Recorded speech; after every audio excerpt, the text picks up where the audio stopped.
ओम नमो भगवते वासुदेवाय। भक्त बिल्व मंगल का कथा।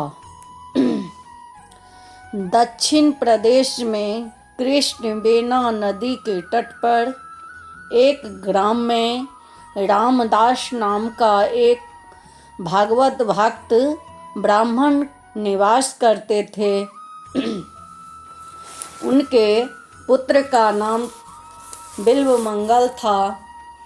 पिता ने यथा साध्य पुत्र को धर्मशास्त्रों की शिक्षा दी, परंतु पिता माता के देहवासन के बाद संग दोष से बिल्व मंगल के अंतकरण में अनेक दोषों ने अपना घर कर लिया। यहाँ तक कि वह चिंतामणि नाम का एक वेश्या के रूप पर आसक्त हो गया। आज बिल्व मंगल के पिता का श्राद्ध है। विद्वान कुल पुरोहित बिल्व मंगल से श्राद्ध के मंत्रों की आवृत्ति करवा रहे हैं, परंतु उसका मन चिंतामणि के चिंता में निमग्न है। उन्हें कुछ भी अच्छा नहीं लगता। किसी प्रकार श्राद्ध समाप्त होने पर जैसे तैसे ब्राह्मणों को झटपट भोजन करवाकर बिल्व मंगल चिंतामणि के घर जाने को तैयार हुआ। संध्या हो चुकी थी। लोगों ने समझाया कि भाई, आज तुम्हारे पिता का श्राद्ध है, वेश्या के घर नहीं जाना चाहिए, परंतु कौन सुनता था। उसका हृदय तो कभी धर्म कर्म से शून्य हो चुका था। बिल्व मंगल दौड़कर नदी के किनारे पहुंचा। अस्कामत प्रबल वेग से तूफान आया और उसी के साथ मूसलाधार वर्षा होने लगा। रात दिन नदी में रहने वाले केवटों ने फिर भी नावकों को किनारे बांधकर वृक्षों का आश्रय लिया, परंतु बिल्व मंगल पर इन सब का कोई असर नहीं पड़ा। उसने केवटों से उस पार चलने को कहा, उतराई का भी गहरा लालच दिया, परंतु मृत्यु के समान करने को कौन तैयार होता। अंत में वह अधीर हो उठा और कुछ भी आगा पीछा न सोचकर तैरकर पार जाने के लिए सहसा नदी में कूद पड़ा। संयोगवश नदी में एक मुर्दा बहा जा रहा था। बिल्व मंगल तो बेहोश था। उसने उसे काठ समझा और उसी के सहारे नदी के उस पार चला गया। कुछ ही दूर पर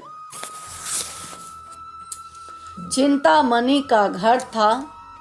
श्राद्ध के कारण आज बिल्व मंगल के आने का बात नहीं थी।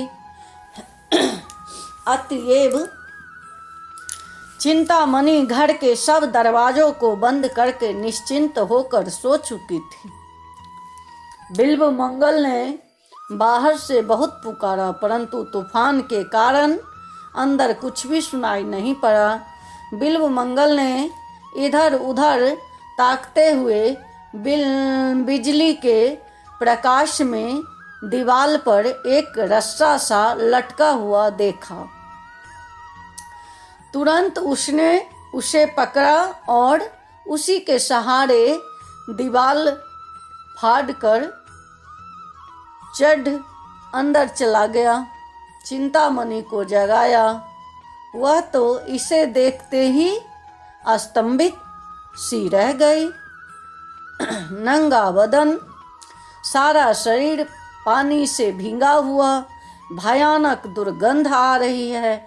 उसने कहा, तुम इस भयावनी रात में नदी पार करके बंद घर में कैसे आए? बिल्व मंगल ने काठ पर चढ़कर नदी पार होने का रस्से की सहायता से दीवार पर चढ़ने की कथा सुनाई। वृष्टि थम चुकी थी। चिंता दीपक हाथ में लेकर बाहर आई, देखती है तो दीवार पर भयानक काला नाग लटक रहा है और नदी के तीर सड़ा मुर्दा पड़ा है। बिल्व मंगल ने भी देखा और देखते ही काँप उठा। चिंतामणि ने भर्त्सना करके कहा, तू ब्राह्मण है।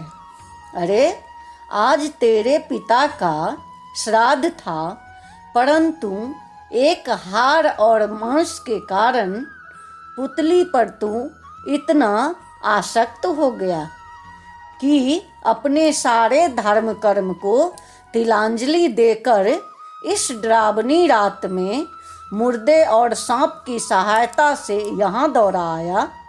तू आज जिसे परम सुंदर समझकर इस तरह पागल हो रहा है, उसका भी एक दिन तो वही परिणाम होने वाला है जो इस सड़े मुर्दे का।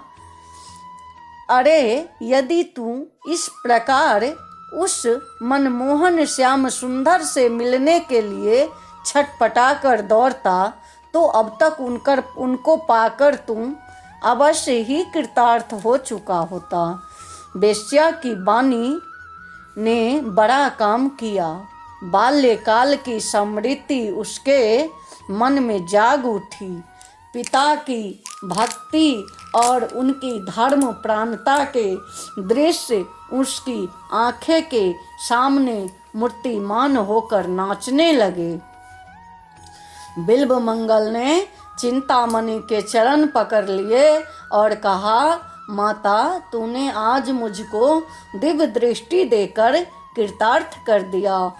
मन ही मन चिंतामणि को गुरु मानकर प्रणाम किया और उसी क्षण बिल्व मंगल के जीवन में नाटक की यवनी का परिवर्तन हो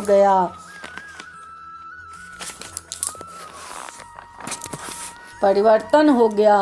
दोनों ने पूरी रात भगवान का भजन किया और प्रातः होते ही चिंतामणि के हरिद्वार की और बिल्व मंगल संत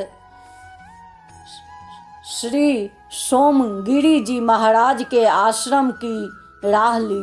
वहाँ गुरुदेव से दीक्षा लेकर 1 वर्ष तक आश्रम में ही रहकर भजन पूजन किया। फिर वृंदावन धाम के लिए चल पड़ा। एक दिन अस्माकत उस रास्ते में एक परम रूपवती युवती दिख पड़ी। पूर्व संस्कार अभी सर्वदा नहीं मिटे थे। युवती का सुंदर रूप देखते ही नेत्र चंचल हो उठे। बिल्व मंगल को फिर मोह हुआ। यह युवती के पीछे पीछे उसके मकान तक गया। युवती ने अपने घर के अंदर चली गई। बिल्व मंगल उदास होकर घर के दरवाजे पर बैठ गया और घर के मालिक ने बाहर आकर देखा कि एक मलिन मुख अतिथि ब्राह्मण बाहर बैठा है। उसने कारण पूछा। बिल्व मंगल ने कपट छोड़कर सारी घटना सुना दी और कहा कि मैं एक बार फिर उस युवती को प्राण भर कर देख लेना चाहता हूँ, तुम उसे यहाँ बुलवा दो। युवती उस गृहस्थी की धर्म पत्नी थी। अतिथि बस्तल गृहस्थ अपनी पत्नी को बुलाने के लिए अंदर गया। इधर बिल्व मंगल को अपनी अवस्था का यथार्थ ज्ञान हुआ। हृदय शोक से भर गया और न मालूम क्या सोचकर उसने पास के बेल के पेड़ से 2 कांटे तोड़ लिए। इतने में ही गृहस्थ की पत्नी वहां पर पहुंची।